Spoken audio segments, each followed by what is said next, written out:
یسألونک عن الشہر الحرام قتال فی، اے نبی تم سے یہ پوچھتے ہیں کہ جو حرمت والے مہینے ہیں ان میں قتال کیا جا سکتا ہے؟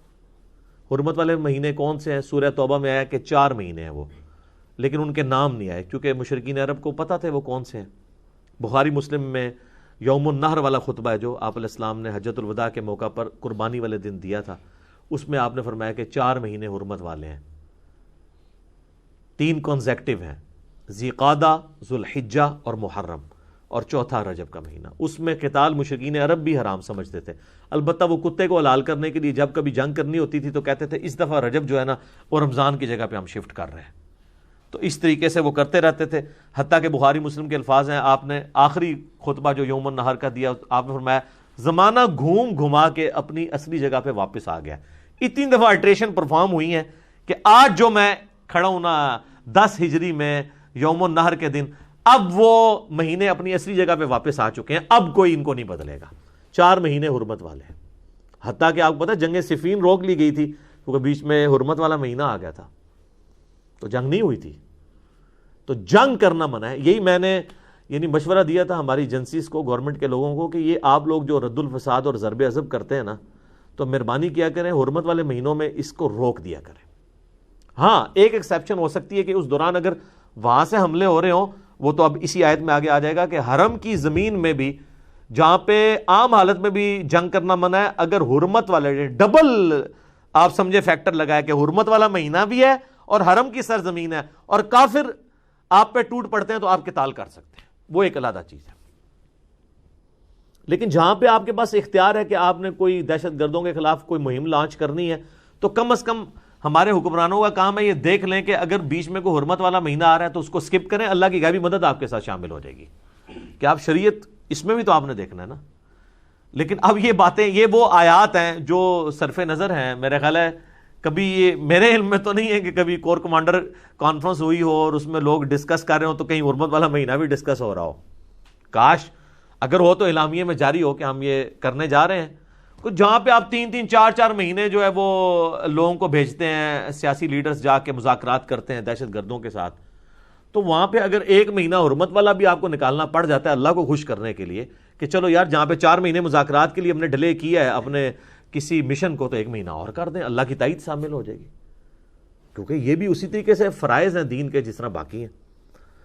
تو اب جواب بڑا پیارا ہے کہ یہ جب پوچھتے ہیں نا قتال کر سکتے ہیں حرمت والے مہینے میں، قل قتال فیہ کبیر، اے نبی ان سے فرما دو کہ حرمت کے مہینے میں قتال اور جہاد کرنا یہ بہت بڑا گناہ ہے اللہ کے نزدیک، لیکن ساتھ بیلنس کیا ہے وَصَدٌّ عَن سَبِيلِ اللَّهِ، اور اللہ کے راستے سے روک دینا جو کافروں نے کیا، مشرکین عرب نے صحابہ کرام کے ساتھ، اللہ فرما رہا ہے ان کے جو جرم ہے نا وہ اس سے بڑے جرم ہیں۔ ہو کہ یہ کہ کافر جو ہیں وہ مسلمانوں کے ساتھ شرارت کریں اور مسلمان کہیں گے حرمت والا مہینہ ہم چپ کر کے بیٹھے رہیں، اور پھر وہ مسلمانوں کو میڑا مارن کے تسی لڑنا نہیں ہے کیونکہ تسی تو مندے ہو کہ حرمت والا مہینہ ہے۔ تو اللہ نے فرمایا میں پہلے ہی ان کے کان سے یہ بات نکال دوں کہ جو تم جرم کر رہے ہو نا مشرکین عرب، وہ اس سے بڑا جرم ہے۔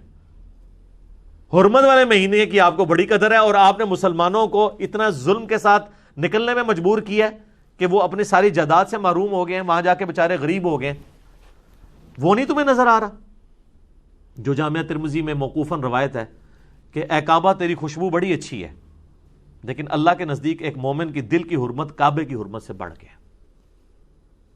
جامعہ ترمذی میں حدیث ہے کہ پوری دنیا کو کوئی تباہ و برباد کر دے، اللہ کے نزدیک اس سے بڑا گناہ کسی مومن کا قتل ہے۔ تو وہ ریشو پروپورشن دیکھنا ہے۔ تم کہہ رہے ہو جی قتال قتال، اصل چیز یہ ہے کہ تم وَصَدٌّ عَن سَبِيلِ اللَّهِ وَكُفْرٌ بِهِ وَالْمَسْجِدِ الْحَرَامِ، اللہ کی راہ سے روکنا، اللہ کے ساتھ کفر کرنا اور مسجد حرام میں آنے سے مسلمانوں کو روک دینا، وَإِخْرَاجُ أَهْلِهِ، اور مکے کے رہنے والے شہری مسلمانوں کو مِنْهُ أَكْبَرُ عِنْدَ اللَّهِ، ان کو مکے سے نکلنے پر مجبور کر دینا، ہجرت کے اوپر کہ بچارے مدینہ شریف جا کے پناہ لیں، یہ اللہ کے نزدیک بڑا گناہ ہے حرمت کے مہینوں میں قتال کرنے سے۔ وَالْفِتْنَةُ أَكْبَرُ مِنَ الْقَتْلِ، اور فتنے کو برپا کرنا یہ قتل کرنے سے بھی بڑا جرم ہے۔ یعنی مشرکین عرب کو کہا جا رہا ہے کہ تم جو کچھ کر رہے ہو یہ تو فتنہ کھڑا کر رہے ہو،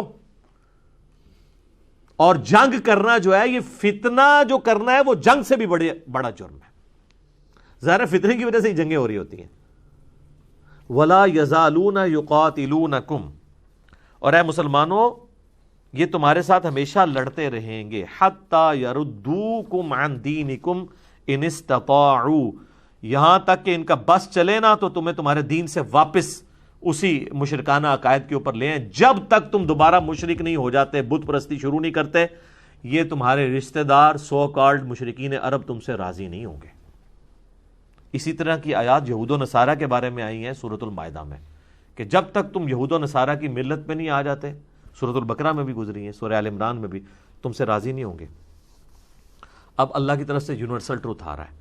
وَمَن يَرْتَدِدْ مِنْكُمْ عَنْ دِينِهِ، یاد رکھنا تم میں سے کوئی ایک بھی جو بھی اپنے دین سے پھر جائے گا، فَيَمُتْ، اور اسی کفر کی حالت میں اسے موت آئے گی، وَهُوَ كَافِرٌ، کہ وہ کافر مرا، تو پھر اللہ تعالیٰ نے یہ لحاظ نہیں کرنا کہ اتنا عرصہ وہ صحابی رہا ہے یا اتنے اس نے نیکی کے کام کیے. اگر وہ مرتد ہو گیا، فَأُولَئِكَ حَبِطَتْ أَعْمَالُهُمْ فِي الدُّنْيَا وَالْآخِرَةِ، اس کے سارے نیک اعمال برباد کر دیے جائیں گے، دنیا اور آخرت میں اللہ تعالیٰ اس کو کوئی جزا اس کی نہیں دے گا. وَأُولَئِكَ أَصْحَابُ النَّارِ، اور ایسے لوگ ہوں گے دوزخ والے، آگ والے، ہم فیہا خالدون، وہ رہیں گے ہمیشہ ہمیش اس کے اندر. اللہم اجرنا من النار، آمین. اور سر یہ ہوا ہے، یہ آپ نہ سمجھیے گا، بخاری مسلم میں موجود ہے. حضور کا ایک کاتب وحی تھا جس نے سورہ آل عمران پوری حضور سے سیکھی تھی، وہ مرتد ہو گیا تھا، عیسائی ہو کے مرا. ظاہر ہے اب وہ اتنا حضور کا کلوز تھا کہ آپ کا صحابی بھی تھا، ایمان بھی لایا، آل عمران آپ سے پڑھی، آپ کا اتنا وہ قریبی ہو گیا کہ آپ اس سے، عام آدمی سے تو آپ نہیں لکھوایا کرتے تھے، اس طریقے سے کتابت کرواتے تھے. لیکن اس کا کاتب وحی ہونے نے اس کو کوئی نفع نہیں دیا. جب اس نے برے عمل کیے، اللہ کا کوئی رشتہ دار نہیں. اور بخاری مسلم میں یہ حدیث جو ہے نا حضور کے معجزات کے چیپٹر میں، کیونکہ آگے الفاظ ہیں. اب جب یہ اور وہ یہ کہتا تھا کہ محمد کو تو کچھ نہیں آتا، جو میں لکھ دیتا ہوں، ظاہر آپ تو امی تھے، استغفر اللہ. اب جو نبی کی نبوت کو چیلنج کر رہا ہو تو اللہ تعالیٰ جو ہے اس کے اوپر درگزر کا معاملہ کرے گا. بخاری مسلم کے الفاظ ہیں، اسے قبر میں دفناتے تھے، قبر اس کو باہر پھینک دیتی تھی. اور پھر مشہور ہو گیا کہ یہ نبی اپنے صحابہ کے ذریعے اس کی لاش کی نا اس طریقے سے اس کے ساتھ معاملہ کرتا ہے. تو انہوں نے اوپن مجمع کے اندر اس کو قبر میں دفنایا، زمین نے باہر پھینک دیا. کیونکہ بخاری مسلم کے الفاظ ہیں، آپ نے فرمایا جب وہ مرتد ہوا نا، فرمایا زمین اسے قبول نہیں کرے گی. ہائے ہائے ہائے ہائے، رحمت للعالمین. آپ اس لیول کے اوپر نہیں اترتے تھے، لیکن آپ کو پتا تھا کہ مسئلہ اب سٹیک پہ لگ رہی ہے، میری نبوت سٹیک پہ لگ رہی ہے، اللہ کی وحی.